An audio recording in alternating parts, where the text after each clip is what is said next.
और ब्रेक के बाद आप सभी का एक बार फिर से स्वागत है। और चलिए खबरों में आगे बढ़ेंगे, लेकिन उसके पहले रुक कर लेते हैं एक और बड़ी खबर की ओर, चूंकि देहरादून से की जुड़ी हुई रहेगी। दरअसल पर्यटन को बढ़ावा देने की कवायद अब तेज की जा रही है। राज्य सरकार का पर्यटन बढ़ाने पर फोकस है।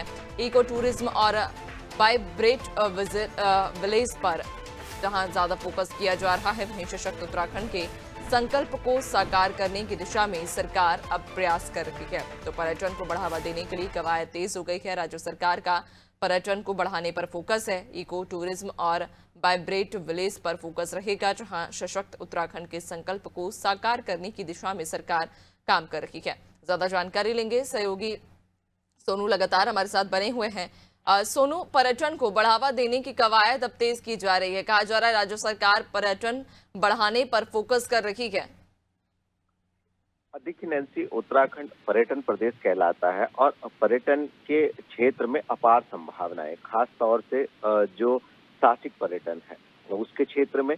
और जैसा कि आपने भी कहा कि जो धार्मिक पर्यटन है, जो तीर्थाटन के तौर पर प्रसिद्ध है उत्तराखंड का, चार धाम की यात्रा है, इसके अलावा कांवड़ यात्रा है और कुमाऊं से लेकर गढ़वाल तक ऐसे प्राचीन पौराणिक प्रसिद्ध धार्मिक स्थल है जहाँ दर्शन और पुण्य प्राप्त करने के लिए लोग यहाँ पहुँचते हैं। आप अगर टोटल फ्लोटिंग पॉपुलेशन की बात करेंगे उत्तराखंड में पहुँचने की, तो करीबन 7 करोड़ के लगभग ये संख्या सरकार के पास है। तो ऐसे में आप समझ सकते हैं कि अलग अलग क्षेत्र में जो है वो अपार संभावना है। खास तौर से पर्यटन को बढ़ावा देने के लिए सरकार कोशिश भी कर रही है। 13 जिले, 13 डेस्टिनेशन सरकार पहले ला चुकी है। अब सर्किट के माध्यम से इसको बढ़ाने की कोशिश की जा रही है। एडवेंचर्स हो और वेलनेस हो, और इसके अलावा जो वाइब्रेंट विलेज जो एरिया है सीमांत क्षेत्रों के, वहां पर पर्यटक से ये क्षेत्र कैसे गुलजार हो सकते हैं, इस पर भी सरकार फोकस कर रही है। और इसके लिए एक बहुत महत्वपूर्ण पहलू ये भी है कि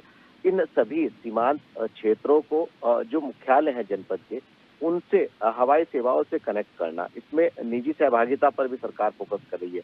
तो उम्मीद यही की जा रही है कि आने वाले समय में, क्योंकि पर्यटकों की संख्या और बढ़ेगी और खास तौर से तीर्थाटन की, तो ऐसे में 7 करोड़ की जो एक संख्या है, इसके लिए सरकार अब स्थापनाओं को पर्यटन से संबंधित और बेहतर करने की कवायद कर रही है। और उम्मीद यही की जा रही है कि सरकार जो प्रयास कर रही है पर्यटन के क्षेत्र में, वो प्रयास सफल होंगे और आने वाले समय में पर्यटकों को और सुविधाएं उपलब्ध कराई जा सकेंगी। जिस प्रयास के तहत सरकार काम कर रही है, पर्यटन को बढ़ावा देने के लिए लगातार प्रयत्नशील है। देखने वाली बात होगी कि आखिरकार इस दिशा में सरकार कैसे काम करती है। बहुत शुक्रिया आपका, बने रहिएगा और भी आगे आपसे अपडेट्स लेंगे।